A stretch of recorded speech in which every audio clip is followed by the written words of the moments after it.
Good morning. It is Friday, January 15th, and I am at the Amihari Visitor Center near Morioka in Shizukuishi. And today I want to talk to you about Miyazawa Kenji, who is one of the most famous people out of Iwate and definitely the most famous person from Hanamaki, a city just to the south of here. And while we talk about Miyazawa Kenji, we're going to go up Mount Kamakuramori and hopefully Inukura Yama as well, a mountain just above that. It's a snowshoe hike. All right, time to get geared up and go.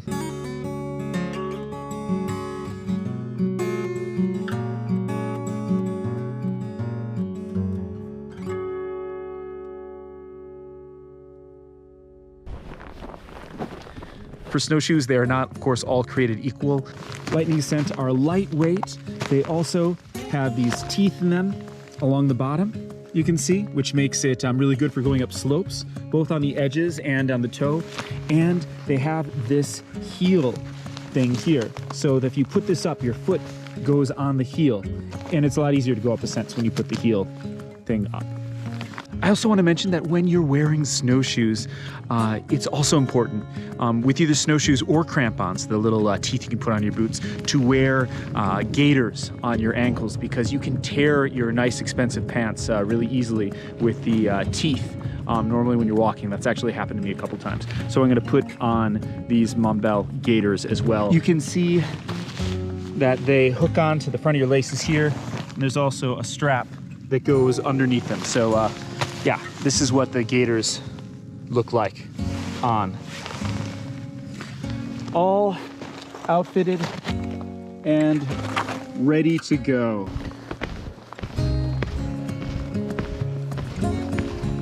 Do you see that white line on the top of the mountain up there?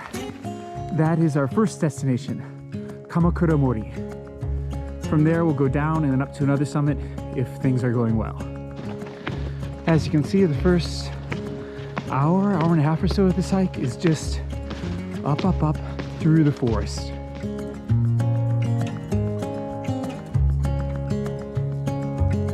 It's a warm day. When I left the car, it was -6 degrees. It'll get colder as I go up higher, but also warmer as the day approaches afternoon. I am sweating so much that I just peeled off my outer shell and neck warmer to air myself out here a little bit. I expect the wind at the top will be cold and I'll have to re-layer up, but for now, this is more than enough. Even just keeping this hat on for sunblock is hot. So, who was Miyazawa Kenji? He was born at the end of the 19th century in Hanamaki during the Meiji period and died just 37 years later in 1933. However, during his short time here, his sharp intellect and passion for life led him to accomplish so much that he is still very well remembered today.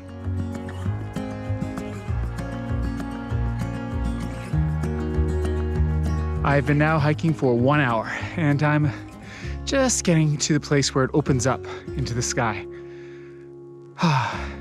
Hopefully just another 20-30 minutes before I reach the first of the two summits I'm aiming for. As soon as I catch my breath, I'll tell you more about Miyazawa Kenji.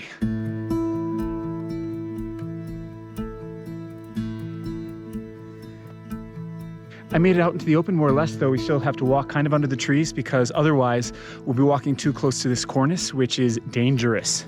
You walked out on this, you might fall right through down a ledge. This one isn't that deep, but even that would be a real problem. As you can see out here, the snow is hard packed, making it not that bad. Look at that blue sky. That in the distance there is Mount Hayachine. You can see Mount Asmane over there, the white snowfields below of Shizukuishi and Takizawa, and Morioka in the distance.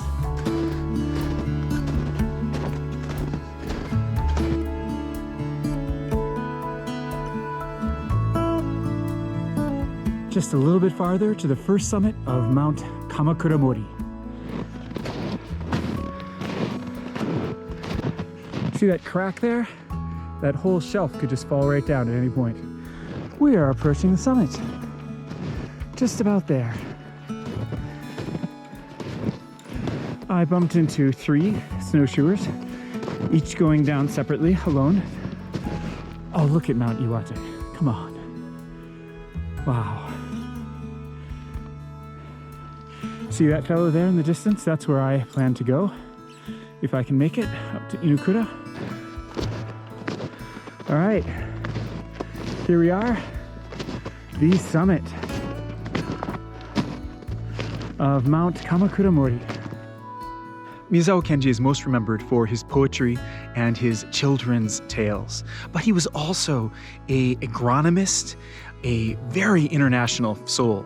He studied German, taught himself German, and attained fluency in Esperanto. I'll leave telling more about Miyazawa Kenji for another day, and let me tell you one of his children's stories, one of the earlier ones that he wrote. It's called The Restaurant of Many Orders.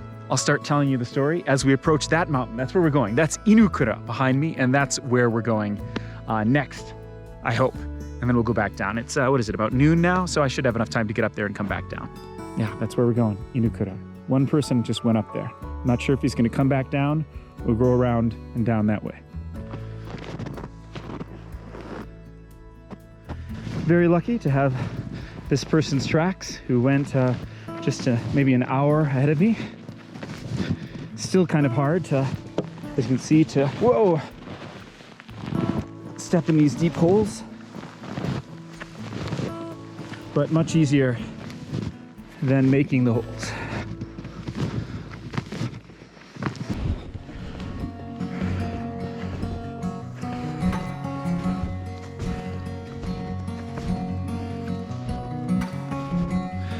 I want to make it clear that it's only by the strength and grace of this person, whoever they are that came before me, that I am able to make it this far.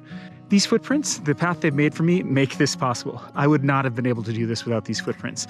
If I get a chance to meet whoever's ahead of me, I will thank them graciously. They are a demigod in their strength.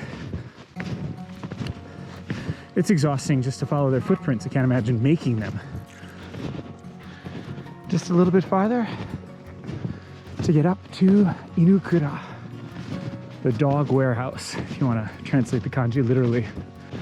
Just this final ascent, I think, and we'll be at the top of Inukura. Take a break, eat lunch, tell you a story. Sound good?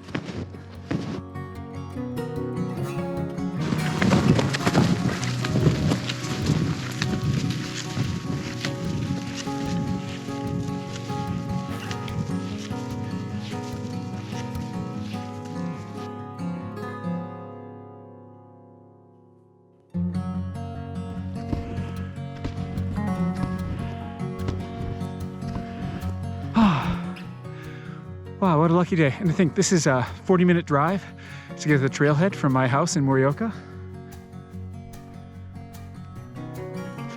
There's where I came from, Kamakuramori, and I went down and up. Let me catch my breath and I'll tell you more about the Restaurant of Many Orders.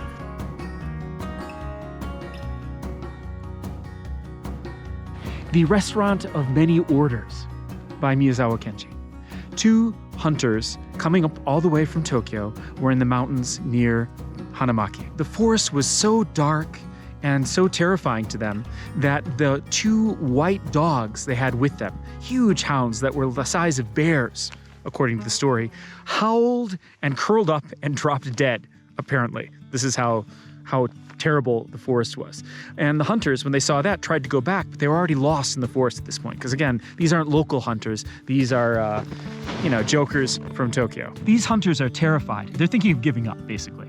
But they somehow happen upon a building deep in the mountains. The building announced itself to be a restaurant. And though it was rather odd, almost suspicious, you might say, to find a restaurant out in the middle of the mountains, they were so terrified and they were just at wit's end. So they happily entered this mysterious restaurant. Now, this restaurant seemed to be made up of a number of connected rooms and corridors. And they entered the first room. There was a sign saying, "Please leave your guns and ammunition here." And there was a box for them to set it in. So, obediently, they put their guns, their rifles, and their ammunition there and opened the door, which led into a hallway into the next room. And in this next room, there was a sign saying, "Please take off your cufflinks, any tie pins, any metal or sharp objects, and put them here." Now, this was pretty strange. Of course, they've been to restaurants where it's natural not to bring your gun or your rifle there, but taking off all metal or sharp objects? Well, they shrugged. They didn't want to get in trouble with the owner, so they put all of their metal and sharp objects, their cufflinks, anything they had on them, and put it obediently in the box and proceeded into the next door. Now, this room was stranger still in that it had a vat of some sort of oil or butter-looking substance, and the sign said, "We instruct you to please rub this on your hands, feet, and face." They did it, and it smelled like some sort of marinade. This was extraordinarily strange. They're starting to get a little worried at this point, and yet they're still somehow obedient. Then they came at last to the final room, which had a huge bucket of salt, and it instructed them to coat themselves liberally in the salt and spices there. Now, at this point, they realized what was going on. Obviously, they were the ones who were going to be cooked. They were not going to be served. They were the main course. And just at this point, they saw a huge pair of glowing eyes peering at them through the keyhole in one of the doors on the other side. And this belonged to a giant wildcat that was, of course, eagerly awaiting to eat them. Just as they cried out from terror and nearly fainted, their two dogs, who apparently weren't so dead, or who perhaps came back to life, burst through the windows, shattering them, and rescued them. But it is said that their faces were so wrenched with terror that they were forever frozen into horrified expressions for the rest of their lives. And so though they lived and managed to escape back to Tokyo, they were never the same. And that is one of the early children's stories of Miyazawa Kenji. A lot of them are a little bit dark like this, though some of them are more beautiful or elegant, but they tend to involve death and often wilderness themes. He's of course most well known for his poem, Strong in the Rain, Ame ni mo makezu. But that is such a vast topic that deserves a video of its own. Okay, sunlight's burning. Better get going. Look around me here. This is perfect.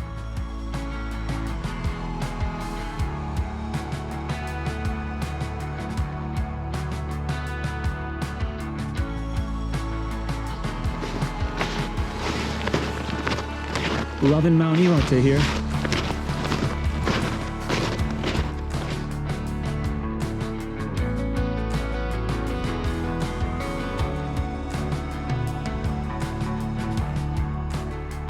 If you haven't already subscribed, I really appreciate it if you hit that subscribe button. If you like this video, please hit like and leave a comment if you got something to say. If you like any of the drone footage in any of my videos, there's links here for my Patreon, and if you join my Patreon, you can see extended clips of more drone footage. I just put a touch of it here, and I've started putting longer drone clips on my Patreon page, as well as some sort of more casual, chatty hikes, vlogs, so to speak, up in the mountains.